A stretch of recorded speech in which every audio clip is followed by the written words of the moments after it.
पुरानी पेंशन की बहाली और दूसरी अहम मांगों को लेकर आजाद अध्यापक संघ और कर्मचारियों ने लामबंद होकर आंदोलन का शंखनाद करते हुए चुनावी साल में सरकार को चेताते हुए आगामी दिनों में भोपाल में बड़े आंदोलन के संकेत दिए हैं।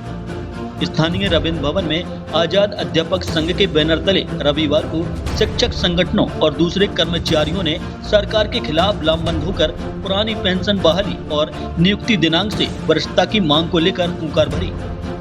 अधिवेशन की मुख्य अतिथि आजाद अध्यापक संघ की प्रदेश अध्यक्ष शिल्पी सिवान ने बताया कि हम नियुक्ति दिनांक से वरिष्ठता और पुरानी पेंशन को लेकर ही रहेंगे। उन्होंने सरकार को आगाह करते हुए कहा है कि पेन पेंसिल हमारी धार है, जिसे सड़कों पर न आने दिया जाए। अगर सरकार हमारे साथ है तो हम उनके साथ हैं। कर्मचारियों का कहना है कि अब मौजूदा पंचवर्षीय के अंत में एक होकर लड़ने और शासन से मांगे मनवाने की जरूरत है। हजारों की संख्या में प्रदेश भर से आए शिक्षकों ने एक मत होकर कहा कि जो हमें नियुक्ति दिनांक से पुरानी पेंशन देगा, हम उनका साथ देंगे। प्रांतीय अध्यक्ष शिल्पी सिवान ने मंच से आगामी दिनों में आंदोलन के संकेत देते हुए शंख बजाकर शंखनाद करते हुए सरकार को चेताया है।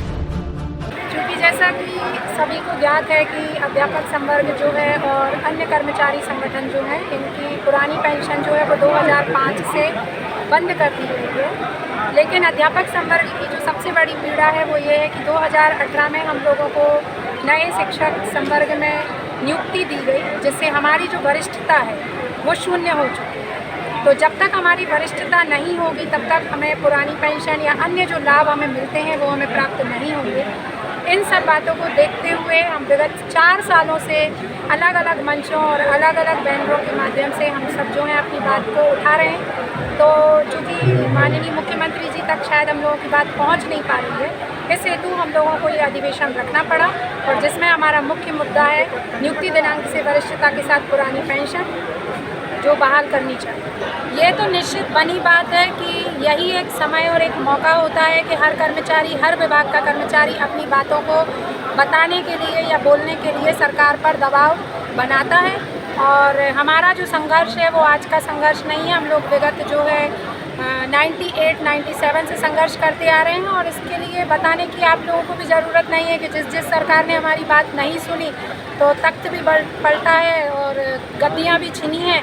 तो हम चाहते हैं कि हम ये चाहते हैं कि सरकार जो है यदि अन्य इतने प्रकार के चीज़ें बुला कर यदि सबको बांट रही है तो फिर अध्यापक संवर्ग से उनका क्या गुरेज है या क्या तकलीफ़ है जो उसे वो देने से वंचित रहे। मुख्यमंत्री जी का कहना ये है कि वही हमारे नेता हैं और हम सब जो हैं वो उनके कर्मचारी हैं, और वो जो है वो अन्य संवर्ग की बुला रहे हैं, और अगर हमारी नहीं बुला रहे हैं तो कहीं ना कहीं उनके मन में हम लोगों के लिए एक सौतेला व्यवहार है जो कि उनका नहीं। क्या रहेगी आगे की रणनीति आप लोगों? आगे की रणनीति यही रहेगी कि यदि 5 तारीख जो हमारी आने वाली है उसमें अगर वो हमारे आदेश बिना किसी महापंचायत बुलाए या महापंचायत बुलाकर अगर जारी कर देते हैं तो अच्छी बात है, नहीं तो शंखनाद तो हो ही चुका है। जल्दी भोपाल की सड़कों में हम आपको मिलेंगे।